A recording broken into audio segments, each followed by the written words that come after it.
Well, good morning. Thanks everyone for joining us. We want to thank everyone for supporting our Riverfest that happened last weekend. Of course, it was a little more different than previous Riverfest, but we're glad that we were able to have the festival that we were able to have given the current COVID situation. So we're just going to first jump into fire safety. Just a reminder that this week is Fire Safety Week. So if you have not, please check out the firepreventionweek.org to see tips on how to keep you and your family safe in case of a fire emergency. Also join us tonight at the NASCAR Park from 6 to 8 p.m. where we'll have Wichita Fire Department firefighters. We'll teach you how to prepare an escape plan and when to call 911 in order to keep you and your family safe. Make sure to stop by the smoke detector table and sign up for your free smoke detector installation. Truck 1, Rescue 2, Engine 101, and Mobile Prevention Unit and the burn trailer will be on site for you to get an up-close view and to ask questions. The American Red Cross of Kansas will provide a Homes Made Safer presentation and information/activity swag bags while supplies last. Wichita Park and Rec will be on site showing their support with yard games and giveaways. Masks and social distancing at the event are recommended, so it'll be a fun time. Hope that folks can make it out. Again, that is tonight at NASCAR Park. Next, we're going to talk about the symphony. So next, I'd like to invite Carter, is it Thrall? Thal. Carter Thal to come on up and tell us about the Wichita Symphony to discuss some upcoming programming. So, Carter? Thank you so much for having me. Again, my name is Carter Thal, and I am the Manager of Marketing and Communications for the Wichita Symphony. We have a very exciting weekend coming up. We are thrilled to finally be making our return to the Century 2 Concert Hall after almost 18 months away from that performing space. I really want to share this weekend's concerts in particular because of the very specific Wichita connection that one of the pieces we're playing has. Most residents are very familiar with Old Cowtown Museum. Well, this weekend we are presenting Old Cowtown Suite, which was written by film composer George S. Clinton after a visit to Cowtown in January of 2019. He was visiting in town for a preview of another of his pieces that the Wichita Symphony will be performing later this season. Was so inspired by what he saw, all the rich history of Old Cowtown Museum, that he was inspired to write this piece, which will now be the world premiere by the Wichita Symphony. Also on the program are two other works by American composers. WSO principal clarinet player Trevor Stewart will be performing Aaron Copland's Clarinet Concerto. And also on this program is a brand new, nearly brand new, written this year work in its second performance ever by a composer named Quinn Mason. Will be performing his Petite Symphony. There are 3 chances to come and hear Old Cowtown Suite this weekend. The first is, of course, at Century 2 on Saturday, October 9th at 7:30 p.m. Tickets are available at wichitasymphony.org.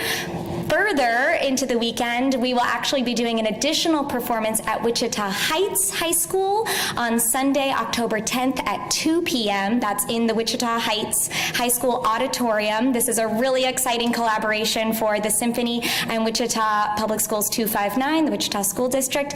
And we're so excited about this collaboration to be bringing the Symphony into another area of the city, out of the downtown area. And in addition to bringing the concert there, we're also doing a revenue split of the net proceeds of ticket sales for that concert with the Wichita Heights Fine Arts Program. After that, on Monday evening, October 11th at 7:30 p.m., we'll be performing the same program yet again at Eisenhower High School out in Goddard. We're very excited for this one as well, for some of our West Siders to come out and see us. And again, we'll be doing the same revenue split of the net ticket proceeds with the Fine Arts Program at Eisenhower High School. So we're very excited to see everyone this weekend. Again, tickets are available at wichitasymphony.org. Student tickets start at only $5.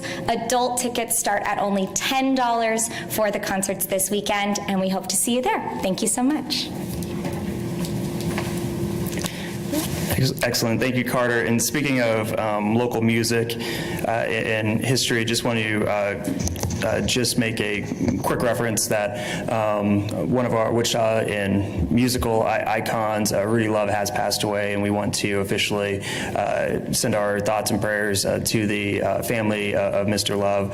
I was fortunate to meet Mr. Love just maybe a month ago during a celebration of his work in a documentary that was premiering about his work over at the Wave, and he was an incredible person to meet and to talk with. Given all of his accomplishments, he was incredibly humble, and I just really enjoyed my interaction with him. And we are heartbroken at the news of his passing.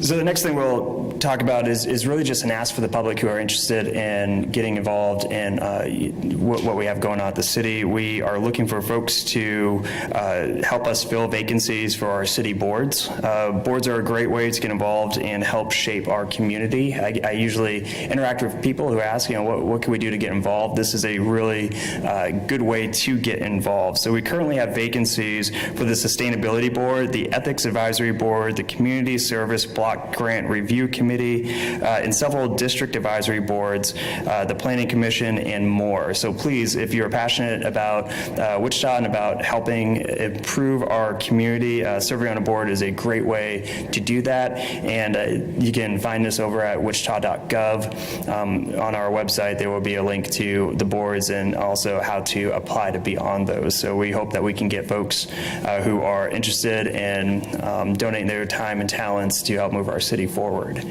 With that, I'll open up to questions. If you got tough ones about the symphony, then I got Carter over here who will take all those questions.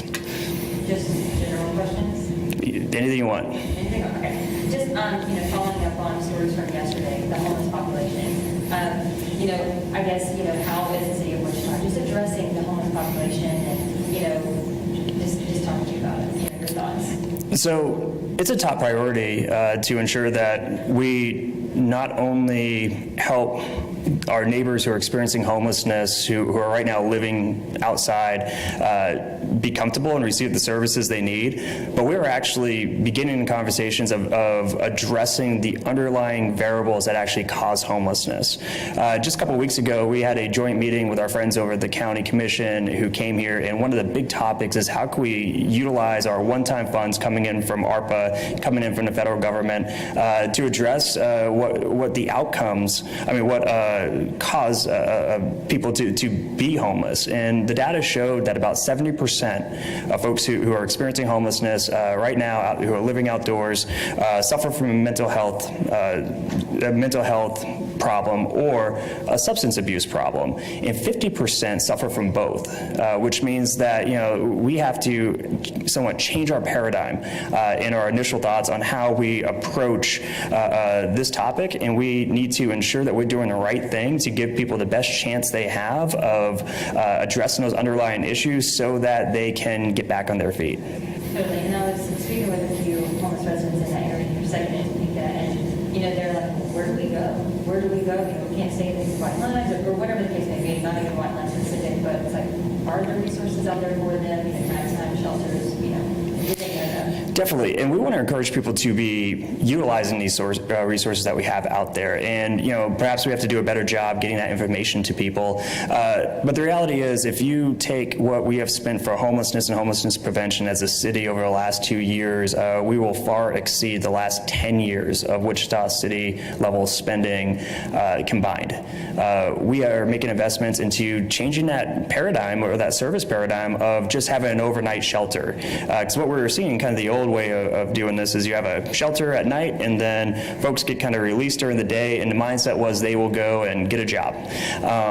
However, we have a more sophisticated understanding of the variables that actually cause homelessness, and homelessness is an outcome of those variables. And so we have invested in a hotel that will be working with our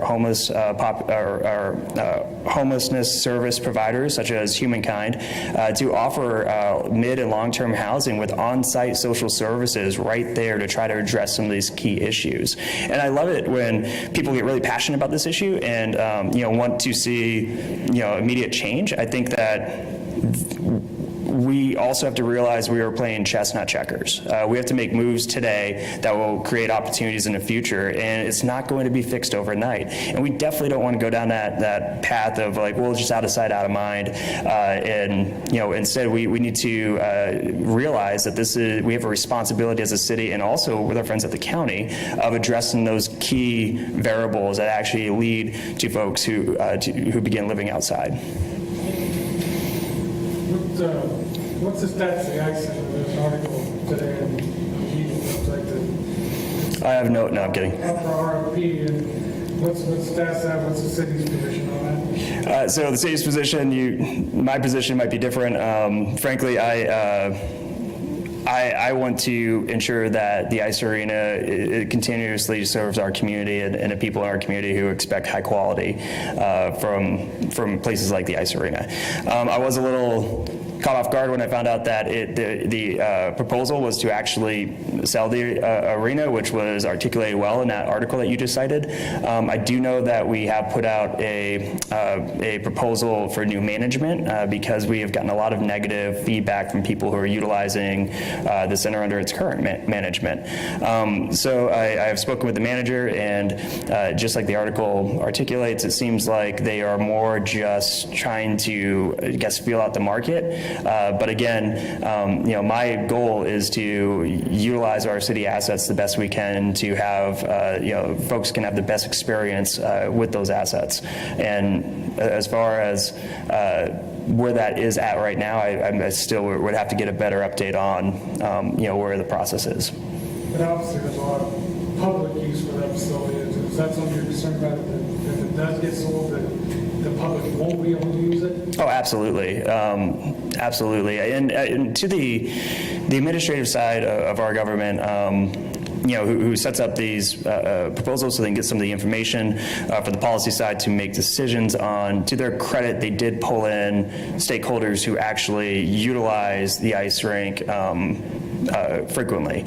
So I think it's important to be talking to stakeholders, but we also need public input. Like, you guys know I'm one of the very few who voted against the privatization of the management for Century 2, frankly, because we didn't have as much of a public forum and input for that. We got to make sure we learn from what I perceive as a mistake there or missed opportunity, and make sure that as we move forward with some of these other city assets that, we can have that input so that we are doing what is expected out of us for the citizens we serve. And the reason this is being put up for proposals because the contract with Genesis is about up, correct? That's correct. From my understanding, the contract with Genesis is coming up in the very near future.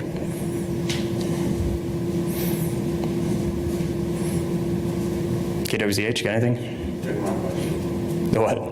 KSN took your question? Okay. Well, if there's anything else for me, then feel free to contact me during the week. You'll have my cell number. And in the meantime, make sure you get out and go to the symphony and enjoy some of this incredible weather that we currently have here in Kansas. And don't take it for granted because it's probably not going to last. Thanks a lot.